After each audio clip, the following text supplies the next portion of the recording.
All right, so thanks for coming back. Next job, we've got the engine removed, transmission removed, we've got the body off, of course, and now it's time to start disassembling the frame. I want to take it right down to the steel so that we can get it powder coated and rust proofed to go back into the build later. So we're getting close to absolute zero here, not quite there yet.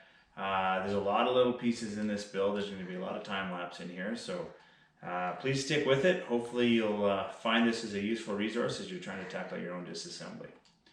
And, oh, what's that? Is that Jurassic Jack here? Ah, dinosaur!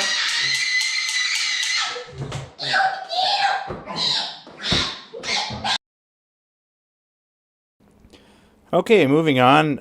Before I start cracking open the gas tank, I decided it would be a good idea to vacuum it off. You just don't want dirt getting in there. And really, there is rust and dirt everywhere on this thing, right, Jack? Yes. Yeah, that's right. And so here I'm sucking some of the gas out. I actually already pulled out about 60 liters of it and put it in the other car. So that's just a little bit what's left. Pull out the fuel pump and drain it out as much as I can. I go bye-bye so you can do your things. All right, bye, Jurassic Jack. Okay, I'll be pulling the back vents soon. out. And now back on the bottom side here. So the skid plate for the gas tank is held up with these bolts in the back and then a couple in the front. And then it's got these wonky two bolts here. They have like these grommets on them, and don't let those distract you. They're just bolts. Just bring them out with whatever means necessary. There's nothing special about these. I don't know why they have that kind of rubberized grommet on them. At this point, I thought I'd get smart and just pulled out the fuel tank from the top. It was having none of it, and so I had to give up. So here we are on the front side of the tank and taking out the three bolts that are here. They were kind of hard to get at. I found it was actually a little easier to get at from the top. Obviously, these are designed to be removed from underneath the vehicle. So that's the way the tank had to come out. And the exhaust was literally just laying here. I did remove the rear hanger. You didn't see that part, and it was really, really rusty, so it's going to have to get painted as well. Now onto the rear bumper. So my bumper is not factory, but I'm pretty sure it uses all the same factory attachments. So just be advised of that if you're removing a factory bumper. Can I say something? Yes, you can say something. Make you the like and subscribe. If you don't, a T-Rex will eat your face off. From Jurassic Jack right there. Yes. Oh my god, that's a T-Rex. I shouldn't have let him come and do the voiceovers. All right, front bumper now. Again, this is not a factory bumper, so yours will be completely different. Mine is even more wonky because the guy did some custom modifications to fit that winch in the center. Kind of rather than using a standard mounting plate for a winch, he just fabricated something on his own, which you kind of see here in a little bit. But it took me a while to screw around with this winch and get it removed, as you can see here. More screwing around, and voila. Okay, so now I can remove the remainder of the bolts that are holding the bumper in place and pull it off. Now this is the transmission skid plate. I did pull out one of these before in one of the earlier videos and broke it off. I'm trying to be a little more careful this time. That doesn't necessarily mean it's going to be good. You'll notice I'm using the shorter ratchet. And I gave up on that, so now it's onto the big one. So this one appears to be coming out okay. But they're really rusted in there. So these ones are difficult. And the middle one's already broken, and then boom, I break the front one right off as well. So those are going to be a problem for later in the video, as you're going to see. Okay, now removing the remaining body bushings. There's 10 of these in the vehicle. You kind of just got to work them out one at a time. I found wiggling them out seemed to help a little bit. This one was just a one hit with a hammer and off it flew. Now, taking off the rear diff to drain the fluid here. Not sure this was necessary in retrospect, but I wanted to paint these diff covers, so I ended up taking them off and doing that off camera. And now I'm jacking up the frame. I'm also not sure at this stage Excuse me. Did you use myself to jack up that thing? Yes, Jack, we used you to jack that up. Man, no wonder my arm's broken. No wonder. So, is that child abuse too? I'm not sure. All right. Anyway, as I was saying, I'm not sure it's necessary to jack this up at this point.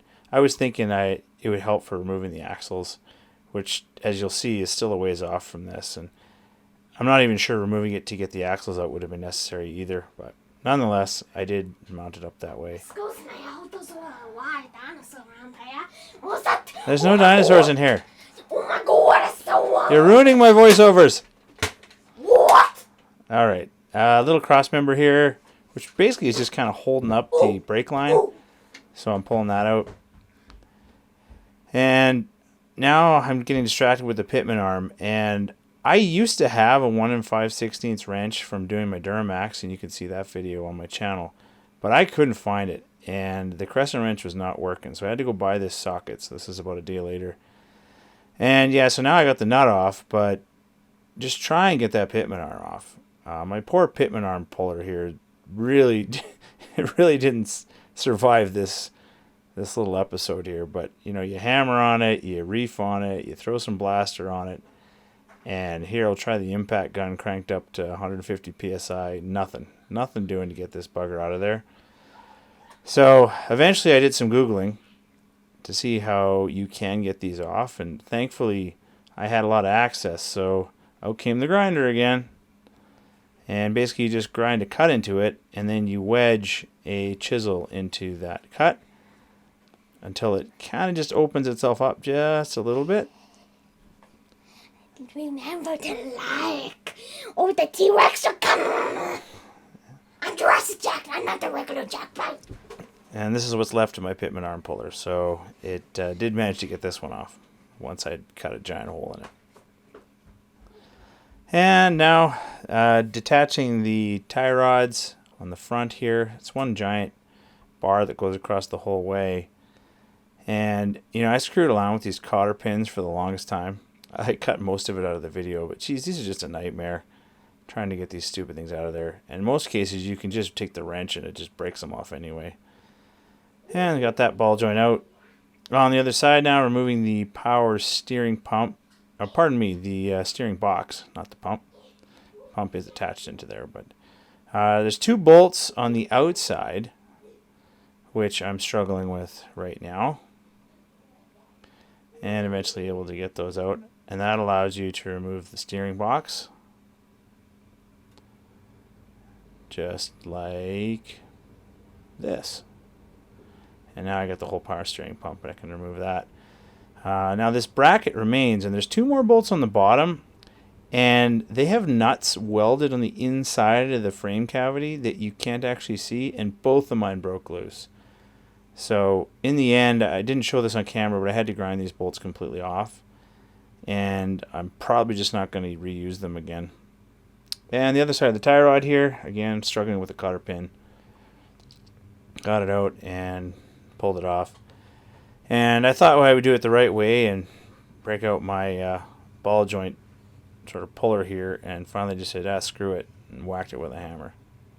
Yes, you're not supposed to whack that with a hammer, or the whole thing would explode. Well, the whacking clearly worked. No, it did not. Did you watch the video? No! Oh my god! No, I want these to cry to you. All right. I was trying to get this steering damper detached there, and eventually gave up for the time being and found out this was in the way. So these are the sway bar end links. I'm going to end up reusing these, so I didn't want to whack them too hard with the hammer. And I'm going to be reusing the sway bar and just putting new bushings in. And then in the center, the other side of the steering damper, able to get the nut off, but I still couldn't detach the stupid thing because there was just nowhere to get any leverage, so I just left it attached. Is this the part to put dinosaurs in? There's no dinosaurs in these videos. I don't know what you're talking about. Okay, did you just see the starting of this video or something? What is this accent? Like, I don't even... Who are you? I'm Jurassic Jack! I'm trying to put the whole T-Rex in here. All right. Can I please put the whole T-Rex? All right, carrying on. Look, God. I'm trying to tell people what to do here because they clearly can't tell from watching themselves.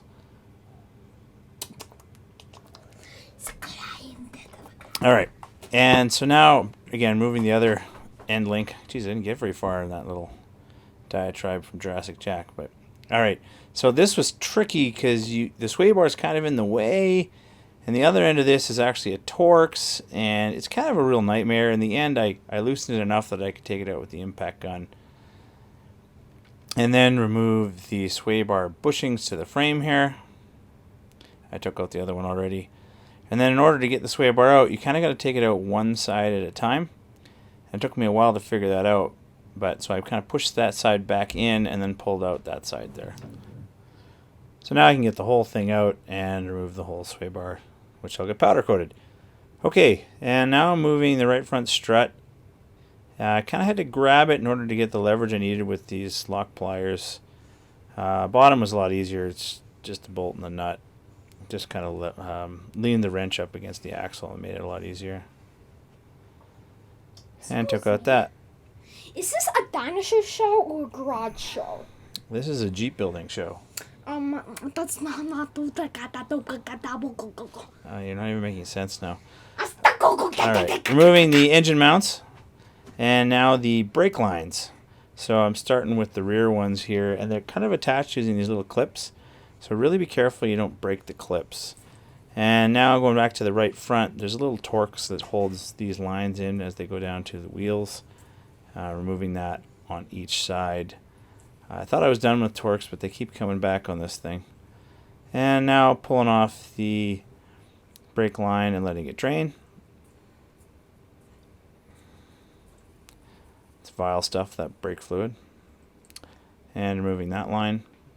And again, this mess of fuel and brake lines, they're all kind of tangled in on themselves, and so it takes some pondering. I'm not going to enjoy putting these back in, that's for sure, but able to get them out one at a time. I'm going to have to reuse the fuel lines because no one seems to sell replacement fuel lines for a YJ, and that's probably because they're in really good shape, so I assume they just last. And detaching the fuel pump. Can't see it off screen. And that's the fuel filter there that I'm removing the lines from as well.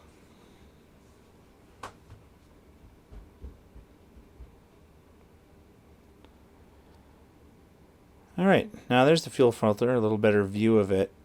And it's held in with, I think it's 3 bolts on this little bracket. And that bracket has seen better days, like my God.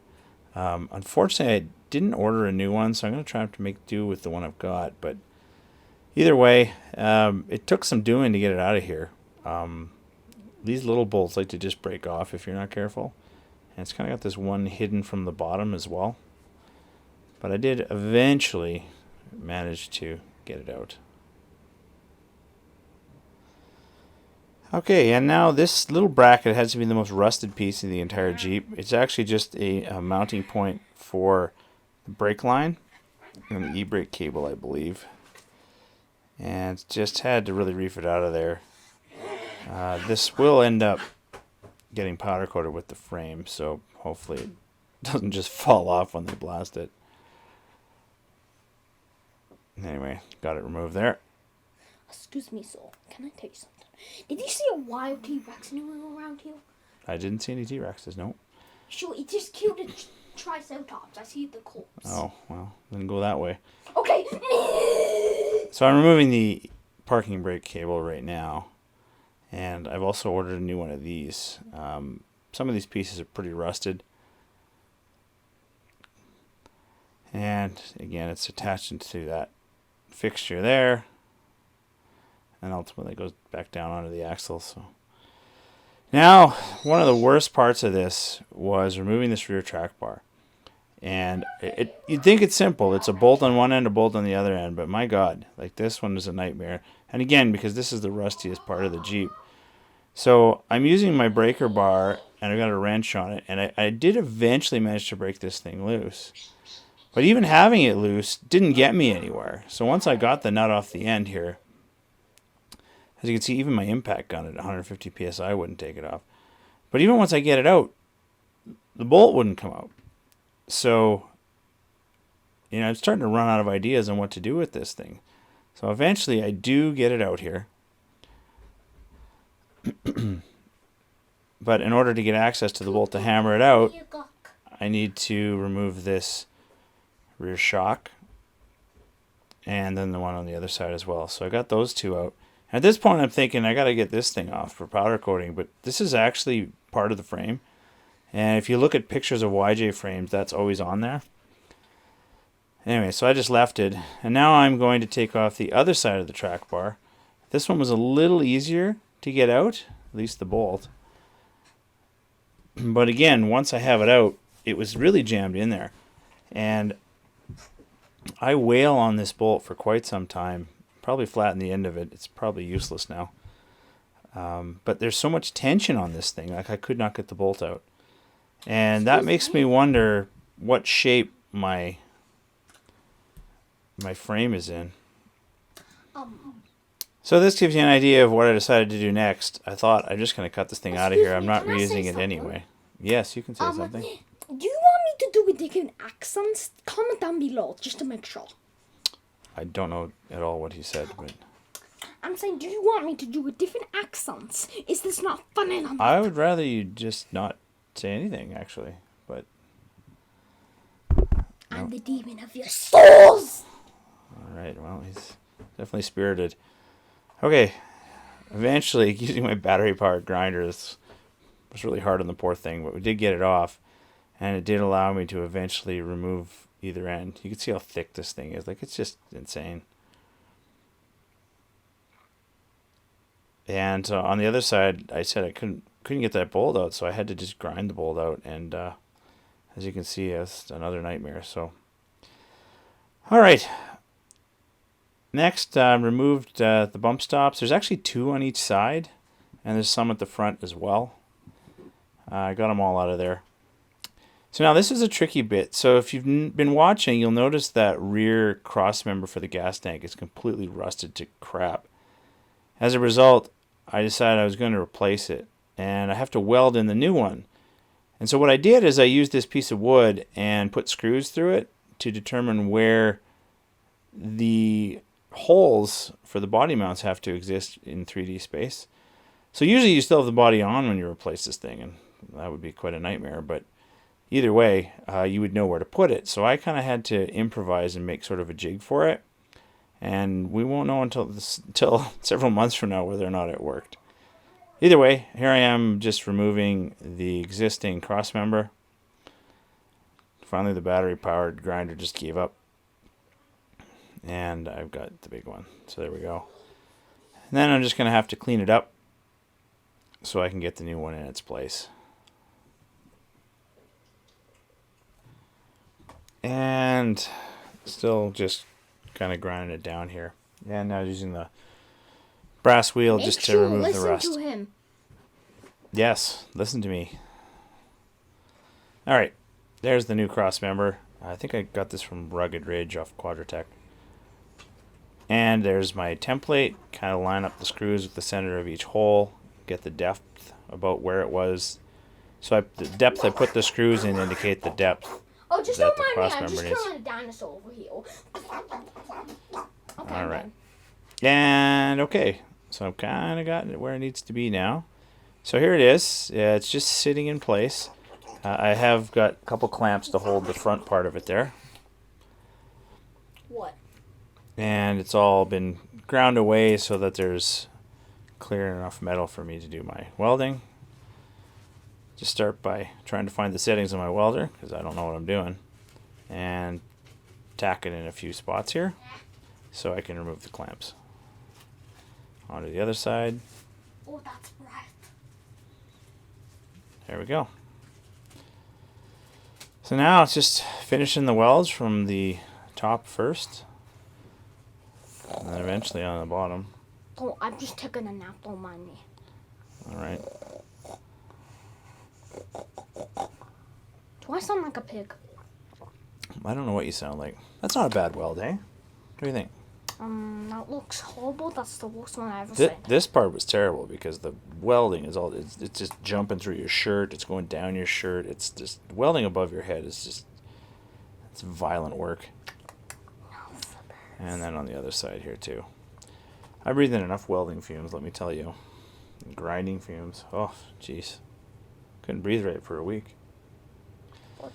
Now here, this is a notoriously bad spot for YJs. It's the rear top shock mount, water just sits in here, it pools in here, and rust holes through. So I did have a hole on both sides. This is the only side I could get at to fix. But in order to prevent this from happening in the future, I decided to just drill a hole in here so it can actually drain. I don't know why it didn't come from the factory this way, but it's just a horrible design. Now on the front here, you'll notice there's this little bracket sticking out. The previous owner put that on to mount the winch that I was talking about earlier. So I just cut it off because I'm not going to use that sort of podunk winch. And now I'm replacing this front body mount with a new plate. It's just, I don't know, maybe 12 gauge steel with an 1.5 hole in it. Okay, guys, that's the end of this episode. Goodbye. And there goes Jurassic Jack. And then just grinding it down No, to I'm fit. through here. I'm right here. See, look, I'm just typing on the computer to find the next T-Rex. Okay. Okay, removing So it's the all springs. that way, then take the whole Finally. Got it. Removing the rears first. These ones actually weren't too bad. You can get them out. The bushing on these are actually two parts. There's a kind of a sleeve with two round rubber kind of grommets that go on the outsides. But the front ones, which you'll see in a second, are actually a single piece, and they don't like to spin. And so I had a lot of work getting the innermost mounts out.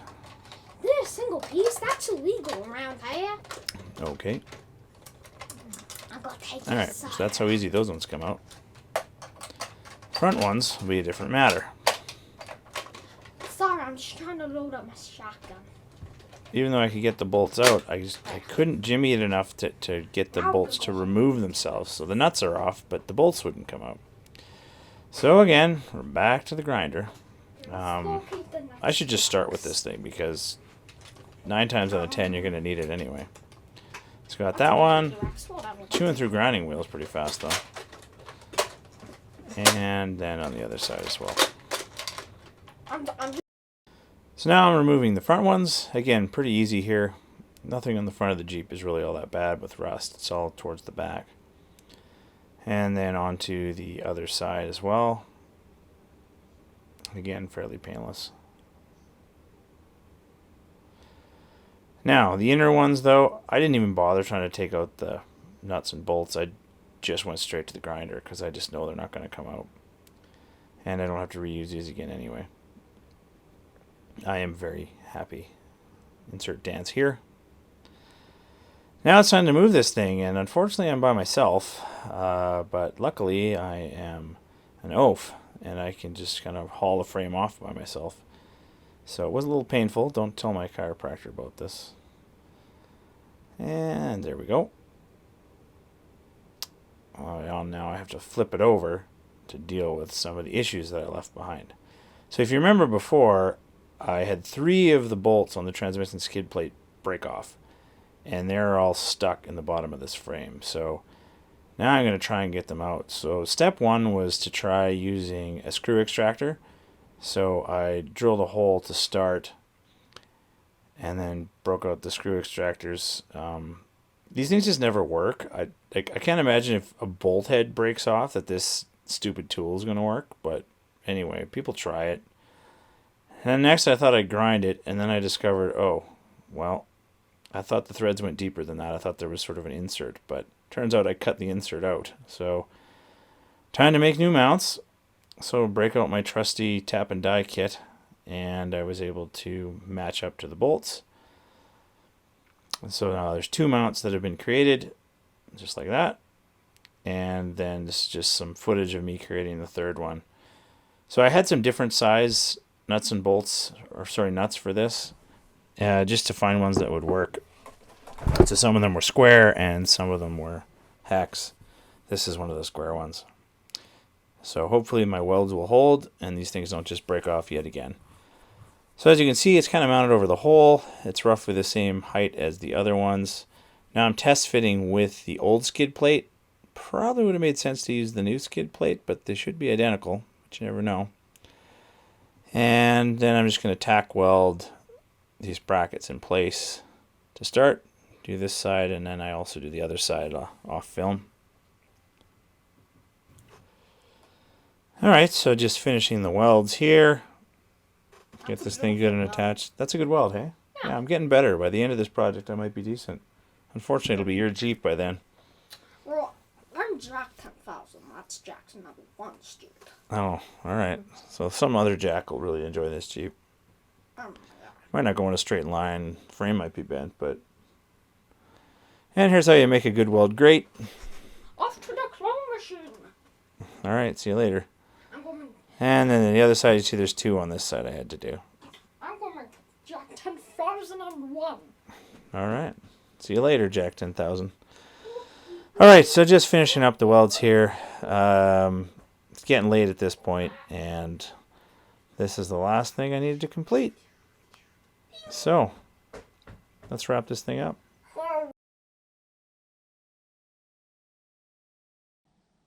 Well, if you're still with me, it's been quite a time getting this YJ disassembled. I am pretty close to absolute zero now. So I just finished working all weekend. It's Sunday night at about 9:30. And here's the frame. It is completely stripped of everything I could get off of it. I've installed the new cross member for the gas tank, and I had to repair a number of things, including a number of these transmission skid plate mounts. Some of them the bolts were stuck right inside of. And I had to weld on new replacements with nuts on the back. That was fun, considering I don't know how to weld. On the front, I also replaced the very center body mount, actually where the radiator and the grill mounts on there. The axles, this one looks pretty interesting. They're completely detached now, so obviously a little more work to do there just to get the leaf springs off and then tighten them up. Probably end up doing the U-joints and ball joints is there as well. So basically the reason why I was in such a rush is I'm taking this thing to get powder coated on Tuesday, day after tomorrow, because tomorrow's my birthday. I wasn't doing anything tomorrow other than eating and perhaps drinking. Jack's not here, so we can't have any inspirational closing remarks. I think he might say something like and subscribe. But here we are, as close to absolute zero as I think I'm going to get on this project. And with any luck, we'll be able to start building it back up sometime next week. So thanks for tuning in. I'd say I started this October 15th, and it's my birthday February the 10th. So 1, 2, 3, 4, 5 months. Is that about right? Probably doesn't sound right. 4 months. Okay. So 4 months, probably anywhere between 80 and 100 hours of work here to get this thing completely stripped down. One other thing I'll note, I guess I'm not going to let you go just yet. By the way, there's the new engine. Save that for a future video.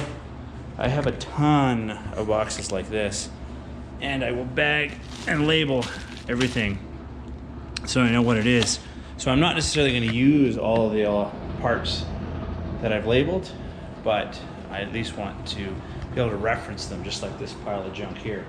I'm not using any of this stuff, but if I ever need a missing bolt or I just want to remember how it went together, I'll be able to do that. So that's that. I'll really let you go this time. I'm going to bed. Thanks a lot.